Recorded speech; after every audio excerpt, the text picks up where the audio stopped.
40,000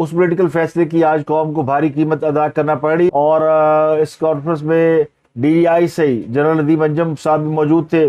army chief نے اس کی صدارت کی اور اس بات پر ذرا یہ کہتے ہیں کہ غم و غصے کا اظہار کیا گیا کہ جن لوگوں کو خیبر پختونخوا میں لا کر آباد کیا گیا یہ ایک سیاسی فیصلہ تھا اور سیاسی فیصلے کی آج قوم کو بھاری قیمت ادا کرنا پڑ رہی ہے. اور یہ سیاسی فیصلہ بھی فوج کے سر پر منڈا جا رہا ہے کہ فوج نے کالعدم طریقے طالبان کے لوگوں کو لا کر خیبر پختونخوا میں آباد کیا ہے. تو اس بات سے بالکل یعنی بری ذمہ خود کو قرار دیا گیا کہ یہ فیصلہ اس وقت کی پولیٹیکل رجیم کا تھا جس کے یعنی روح روا وزیر اعظم عمران خان صاحب تھے اور خیبر پختونخوا میں ان کی حکومت تھی. یہ ان کا سیاسی فیصلہ تھا.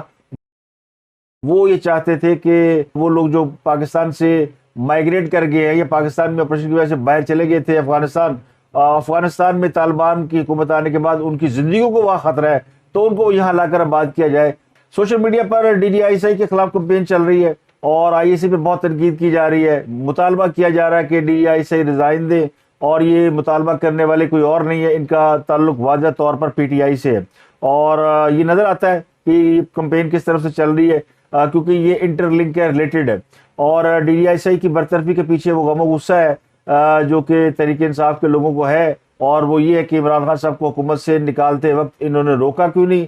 اور جنرل باجوہ پہ غصہ تھا, پھر جنرل ندیم انجم پہ غصہ تھا. باجوہ صاحب تو چلے گئے ہیں تو پیچھے ندیم انجم صاحب رہ گئے تو ان پر غصہ ظاہر کیا جا رہا ہے.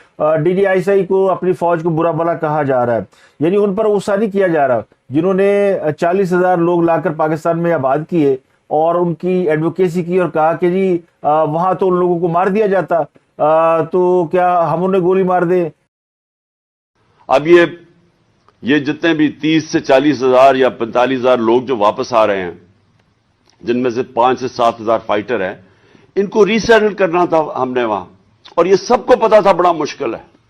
ہمارے جو KP کے لوگ ہیں جو ملاکنڈ میں خاص طور پہ انہوں نے بتایا ہمیں کہ وہاں ان کی دشمنیاں ہو گئی ہیں, وہاں کوئی قتل ہے, یہ جب واپس آئیں گے مشکلیں پڑیں گی, وہ سب پتا تھا. لیکن کیا کرتے ہیں 30-40,000 لوگ تو کہیں نہیں, آپ ان کو افغانستان میں تو نہیں وہ رکھنا چاہتے تھے. اس سوال کا جواب تو آج خود خان صاحب کو یعنی اپنے گریبان میں جھانک کر دینا چاہیے کہ اگر اس وقت انہیں گولی مار دیتے تو آپ کی قوم اس عذاب سے تو محروم رہتی. تو آج وہ لوگ ہمارے اپنے لوگوں کو مار رہے ہیں, اسی تحریک طالبان کالعدم TTP کے لوگ جن کے بارے میں یہ خان صاحب کی حکومت کہتی تھی کہ ان کو ری سیٹل کیا جائے گا. تو آپ نے وہ مانسٹر لا کر ہمارے معاشرے میں چھوڑ دیے اور گالیاں دے رہے فوج کو. تو خدا کے لیے ہوش کے نہ کھلنے, یہ جو لوگ فوج کو برا بھلا کہہ رہے ہیں ذرا اپنی آنکھیں کھولیں اور ان ملکوں کا حشر دیکھیں جہاں فوج نہیں ہے, اور ان ملکوں کا حشر دیکھیں جہاں پہ دشمنوں نے گھس کے کاروائیاں کی ہیں. بہت سے لوگ ہیں, آپ شام کی مثال لے لیں, کس طرح اس کا بیڑا غرق کیا, اس کے اوپر جنگ مسلط کر دی گئی. آپ مصر کی مثال لے لیں, آپ لیبیا کی مثال لے لیں. درجنوں ممالک ایسے ہیں جہاں پر جو ہے اس طرح اپنی فوج کے اوپر لوگوں کو چھوڑا گیا اور ایک انتشار پیدا کیا گیا, اپنی فوج کو ڈسکریڈٹ کیا گیا, اور پھر اس کا نتیجہ دیکھ لیں آپ کیا ہے. تو جن ملکوں میں طاقتور فوج نہیں ہوتی ان کے عوام پھر دوسروں کی غلامی کرتے ہیں. یہ جو ہمیں فوج کی سیاست میں مداخلت پر بہت غصہ ہے, سب کو غصہ ہے اور لوگ اس کو پسند نہیں کرتے, یہ بات اپنی جگہ درست ہے, لیکن فوج پر غصہ نہیں ہے. عوام فوج سے نفرت نہیں کرتی, نہ ہی اپنی فوج سے نفرت کرنا چاہیے. یہ بھی فوج ہے جو ہماری محافظ ہے. ہم چاروں طرف سے دشمنوں میں گھرے ہوئے ہیں, اور آج سے نہیں گھرے ہوئے, 70 سالوں سے گھرے ہوئے ہیں, اور بڑی ہمت سے لڑائی لڑ رہے ہیں اور بڑی ہمت سے سروائیو کر رہے ہیں. تو جو ہماری حفاظت کر رہے ہیں ہم انہیں برا بھلا کہہ رہے ہیں, انہیں ہم برا بھلا نہیں کہہ رہے. جنہوں نے کشمیر بیچ دیا, جنہوں نے پتہ نہیں وہ حکومت میں رہتے تو اور کیا کچھ بیچ دیتے. تو یہ جو ٹرینڈ چل رہے ہیں نا, یہ ٹرینڈ عوام کے ذہنوں میں نفرت ڈالنے کے لیے ہے. ان ٹرینڈوں سے پلیز آپ سیاسی معاملات کو ایک طرف رکھیں, اور یہ معاملہ سیاسی نہیں ہے, یہ بڑا سیریس معاملہ ہے, اور ہم پچھلے 25-30 سال سے لڑ رہے ہیں. بے شک اس میں بہت ساری لوگوں کی غلطیاں ہیں, اس میں سول اور ملٹری قیادت دونوں کی غلطیاں ہیں, لیکن ان غلطیوں کا مطلب یہ نہیں کہ ہم اپنی فوج کو برا بھلا کہیں اور دشمن کو خوش کریں. یہ دشمن کا ایجنڈا ہوتا ہے کہ ہم اپنی فوج کو برا بھلا کہیں, اور اس کو اگر آپ الیکشن سے لنک کر رہے ہیں یا اس کو اس بات سے لنک کر رہے ہیں کہ عمران خان کو اقتدار میں کیوں نہیں لایا جا رہا، تو یہ درست نہیں ہے۔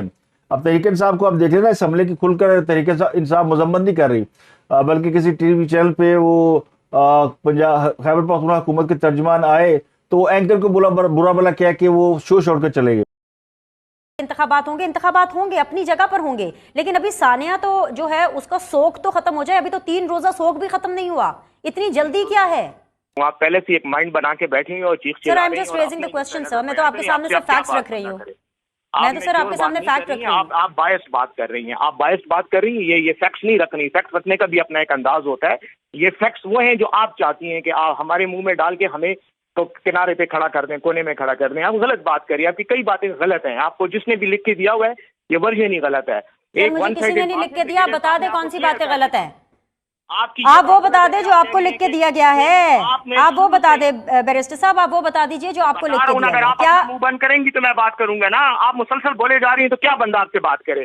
آپ نے صرف اپنے نمبر بنانے کے لیے اپنا پروگرام ہائی کرنا، اس لیے آپ لگی ہوئی ہیں باتیں کر رہی ہیں۔ آپ کی پہلی بات ہی غلط ہے جب آپ نے یہ کہا کہ پی ٹی آئی جو ہے وہ ہائی کورٹ چلی گئی، یہ کوئی بات ہے؟ اس کی کوئی تک ہے اس کے ساتھ؟ آپ خود پروگرام نہیں کری، آپ نے رات کا کھانا نہیں کھایا بم دھماکے کے بعد؟ کیا زندگی کی گاڑی رک جاتی ہے اس کے بعد؟ جو کچھ بیرسٹر صاحب کیا عمران خان صاحب نے طالبان کے ساتھ مذاکرات کا نہیں کہا تھا؟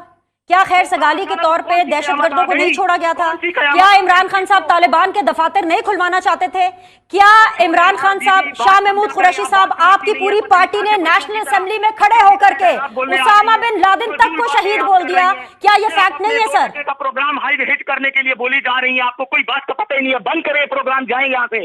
اگر آپ جواب نہیں دے پا رہے ہیں تو آپ کو یہ کوئی رائٹ نہیں ہے کہ آپ کسی بھی پروگرام کو یا سوال کو 2 ٹکے کا بولیں۔ آئی ایم ریئلی سوری، آپ کی رائے 2 ٹکے کی ہوگی سر، آپ کی رائے 2 ٹکے کی ہوگی، and this goes on air unedited, this goes on air unedited. یہ پاکستان تحریک انصاف کا ایک ٹپیکل رسپانس اور مائنڈ سیٹ آپ نے بتایا ہے کہ جب آپ جواب نہیں دے سکتے۔ سر مجھے مت غصہ دکھائیے بیرسٹر صاحب، جا کے طالبان کو یہ غصہ دکھائیے، آپ ادھر جا کے دہشت گردوں کو یہ دکھائیے کہ دہشت گرد 2 ٹکے کے ہیں، آپ دہشت گردوں کو یہ اگریشن دکھائیے۔ پاکستان میں بیٹھ کر کے سویلین اینکرز کو اپنا اگریشن مت دکھائیے، کوئی فائدہ نہیں ہوگا۔ جنہوں نے آپ کے پولیس والوں کی مسجد پہ اٹیک کیا نا، ان کو جا کر یہ اگریشن دکھائیے تو شاید پاکستان کسی بہتر سچویشن میں ہو۔ بیرسٹر سیف صاحب بھاگ گئے ہیں۔ حالانکہ اینکر نے ان سے سوال ہی پوچھا تھا، اور وہ جس طرح اس کے ذاتیات کے اوپر اتر آئے، وہ اپنے موقف کو بتانے کی بجائے یا خود کو ڈیفینڈ کرنے کی بجائے اگر آپ دوسرے کے اوپر اٹیک شروع کر دیتے تو اس کا مطلب ہے کہ آپ کے پاس کوئی دلیل نہیں، آپ کے پاس کوئی جواز نہیں ہے، تو آپ دوسرے کے اوپر پرسنل اٹیک پہ آ جاتے ہیں۔ تو یہ ہم نے دیکھا کہ یعنی تحریک انصاف اس طرح اس حملے کی کھل کر مذمت بھی نہیں کر پا رہی۔ چلیں ایک تو الزام ہے نا کہ آپ نے ان کو ری سیٹلمنٹ کیا، ان کو لے کر آئے، دوسرا آپ اس کو کنڈیم بھی نہیں کر پا رہے۔ تو اگر آپ کنڈیم نہیں کر پا رہے تو پھر آپ کی ترجیحات کیا ہیں؟ اور حالت یہ کہ لاہور زمان پار کے باہر ترانے لگے ہوئے ہیں، رقص چل رہے ہیں، ڈانس ہو رہے ہیں، اور کسی کو پرواہ نہیں کہ اتنا بڑا سانحہ ہو چکا ہے۔ ابھی بھی اس کو جوڑا جا رہا ہے کہ دیکھیں جی یہ دھماکہ شاید اس لیے کرایا گیا ہے، یہ نہیں کہ دھماکہ ہوا ہے، بلکہ یہ بھی موقف دیا جا رہا ہے کہ یہ دھماکہ کرایا گیا ہے، اور ایسے اور بہت سے دھماکے کرائے جائیں گے، کیونکہ الیکشن نہیں کرانا، کیونکہ خان صاحب نے حکومت سے لے آنا ہے۔ یعنی خان دنیا کا واحد نمونہ ہے جس کو حکومت میں لانے سے روکنے کے لیے ہم خود ہی دھماکے کرا رہے ہیں، ہم خود ہی الیکشن کو ملتوی کرنے کے لیے اپنے لوگوں کو مار رہے ہیں۔ یعنی یہ وہ بیانیہ ہے، یہ وہ نیریٹو ہے جو دشمن کا ہے۔ پھر کسی کو کیا ضرورت ہے دشمن کی؟ ہمارے اپنے لوگ کافی ہیں، ہم خود ہی اپنی فوج کو برا بھلا کہہ رہے ہیں، ہم ہر اپنے اس ایکٹ کو، یعنی ہم پہ حملہ ہو رہا ہے، ہم ہی بلیڈ ہو رہے ہیں، مارنے والے کلیم کر رہے ہیں کہ ہم نے مارا ہے، اور آپ کہہ رہے ہیں کہ جی یہ ہم نے الیکشن ملتوی کرنے کے لیے کرایا۔ یا کسی نے اگر کہہ دیا جی کہ ان حالات میں الیکشن نہیں ہو سکتے، دیکھا ہم نے تو کہا تھا کہ یہ الیکشن ملتوی کرائیں گے۔ تو ہر چیز کو آپ عمران خان سے مت جوڑیں۔ عمران خان از دا ناٹ اونلی پرسن، یہ ملک رہنے کے لیے بنا ہے، اس ملک نے رہنا ہے، کئی عمران خان آئیں گے اور کئی چلے جائیں گے۔ اور یہ جو عمران خان کی تعریف میں قصیدے پڑھے آپ کے جو ان کو لیڈر مانتے ہیں وہ پڑھیں، ہمیں کوئی اعتراض نہیں کہ کوئی کسی کو لیڈر مانتا، کوئی نواز شریف کے قصیدے پڑھے، کوئی عمران خان کے قصیدے پڑھے، لیکن خدا کے لیے سیاست سے پہلے ریاست کو مقدم رکھے۔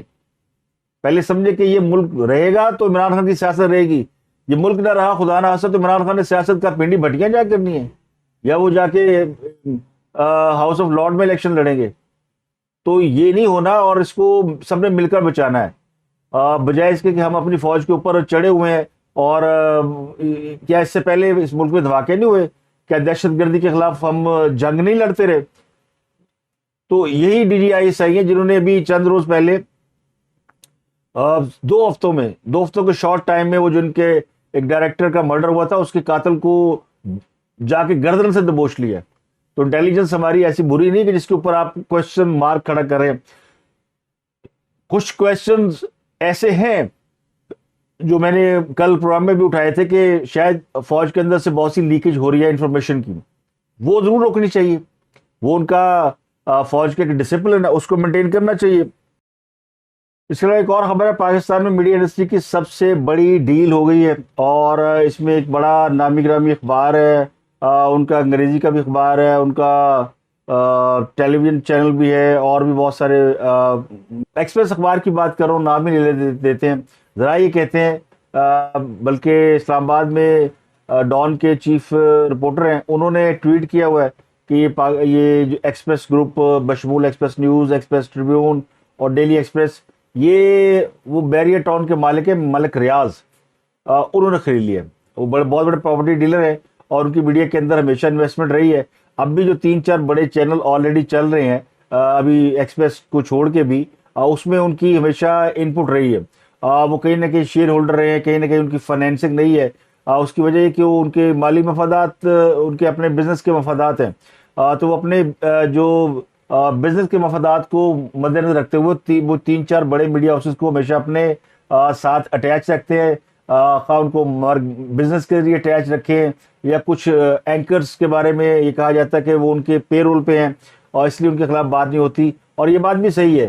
بڑے بڑے جو میڈیا ہاؤسز ہیں ان کے حوالے سے کوئی بھی خبر آ جاتی ہے تو وہ زیادہ اس پر بات نہیں کرتے، تو یہ ایک طاقتور مالدار شخص کی نشانی ہوتی ہے کہ وہ ہر شخص کو خرید لیتا ہے۔ تو جس کی جیب میں ملک کا صدر بھی ہو، وزیر اعظم بھی ہو، جو فوج اور وزیر اعظم کی ڈیلے کراتا ہو، تو پھر وہ شخص جو ہے وہ یقینی طور پر ایک طاقتور شخص ہوگا۔ اب اس نے ایک میڈیا ہاؤس بھی خرید لیا ہے، تو ملک ریاض نے میڈیا ہاؤس خرید لیا ہے، اور کہنے والے کہتے ہیں کہ ملک کامران خان جو ہے وہ ایکسپریس نیوز جوائن کر لیں گے، تو دنیا کے پریزیڈنٹ ہیں، اور اب اگر وہ ایکسپریس ٹریبیون میں چلے جائیں گے یا ایکسپریس گروپ میں چلے جائیں گے اور وہاں کے پریزیڈنٹ ہوں گے تو پھر اس کو وہ ڈیل کریں گے۔ لیکن ابھی 100% شیئر کی جو منتقلی ہے اس کے لیے پیپرا میں پروسیس چل رہا ہے، ابھی ہینڈنگ اوور اور ٹیکنگ اوور نہیں ہوئی، تو یہ ایک بڑی ڈیل ہے۔ اس سے پہلے ان کی RY میں بھی انویسٹمنٹ رہی ہے، اور ایک انہوں نے خود کا چینل بھی نکالا تھا آپ نیوز، وہ بھی انہوں نے بائی کیا تھا، وہ بھی یعنی انہوں نے برباد ہو گیا، اس میں بڑا انہوں نے فائنینشیل لاس کیا۔ خود انہوں نے اپنے اخبار کا ایک اخبار بھی انہوں نے نکالا تھا، اس کا بھی انہوں نے، تو وہ اخبار اور چینل جو خریدنے کے پیچھے ان کی جو ول ہوتی ہے وہ یقینی طور پر کسی کی خواہش پر ہوتی ہے۔ اب چونکہ الیکشن قریب آنے ہیں اور یہ کہا جاتا ہے کہ ان کا تعلق جو ہے وہ پیپلز پارٹی سے ہمیشہ رہا ہے، اور بنیادی طور پر وہ زرداری صاحب کے بہت قریب ہیں۔ لاہور میں بھی جو بلاول ہاؤس ہے وہ انہیں بیریا ٹاؤن میں ہے اور انہوں نے بنا کے دیا ہے، اور کراچی کا جو بیریا ٹاؤن ہے اس کی زمین اور فیسیلیٹیٹ اور MDA سے زمین لینا، اور ایک بہت بڑا یعنی اربوں روپے کی کھربوں روپے جنہوں نے کمائے، ان کے لیے چند ارب سے ایک میڈیا ہاؤس خرید کر زرداری صاحب کو گفٹ کر دینا یہ کوئی مشکل بات نہیں ہے۔ اور چونکہ پلاننگ ہو رہی ہے زرداری صاحب کی جو صاحبزادے ہیں بلاول بھٹو صاحب، بلاول بھٹو اگلے وزیر اعظم ہوں گے، یہ اس کی پلاننگ بھی ہے اور اس کی چنید بھی ہے کہ وہ تیاری کر رہے ہیں، اور ان کو شاید سپورٹ بھی ہے، اور PDM میں جو شامل جماعتیں ہیں وہ اس پر معترض بھی نہیں ہے، یہ اطلاعات ہے، تو اس لیے ان کی کمپین چل رہی ہے۔ اور پنجاب میں جو نگران وزیر اعلیٰ ہیں ان کے بارے میں تو پہلے ہی سب کہہ چکے ہیں کہ وہ زرداری صاحب کے بہت ہی قریب ہے، محسن نقوی صاحب، وہ PMLN کے اتنے قریب نہیں جتنے زرداری صاحب کے قریب ہے۔ تو پنجاب میں اگر محسن نقوی نگران وزیر اعلیٰ ہیں اور پھر ملک ریاض صاحب ایکسپریس چینل خرید لیتے ہیں، دنیا نیوز کے بارے میں ان کے پہلے ان کے تعلقات اچھے ہیں، ARY بھی ان کی، تو بہت سارے چینلوں کے نام میں اور بھی کیا لے سکتا ہوں، لیکن میڈیا ہاؤسز جو ہیں بڑے بڑے 4-5 میڈیا ہاؤسز، وہ پھر آئندہ آپ دیکھیں گے کہ وہ پھر بلاول بھٹو صاحب کی جو مارکیٹنگ کرتے ہوئے آپ کو نظر آئیں گے۔ تو یہ ان کی اسٹریٹجی ہے، ایک پولیٹیکل جماعت ہے، تو اس طرح تو خان صاحب کو بھی اے آر وائی سپورٹ کرتا رہا ہے، Geo P M L N کو سپورٹ کرتا ہے، تو بہت سے اب چینل جو ہے ان کے بارے میں لوگوں کو پتا ہے کہ کون کس کو سپورٹ کرتا ہے.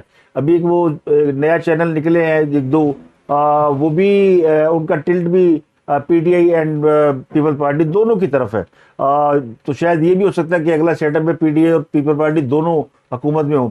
یہ ایسی اسپیکولیشن ہے کیونکہ موو سے اندازہ ہوتا ہے. تو یہ بڑی ڈیل ہے بہرحال، کیونکہ بڑی ڈیل ہے کہ پورے کا پورا جو ہاؤس ہے وہ ایک پراپرٹی ٹائکون جو ہے وہ خرید رہے ہیں.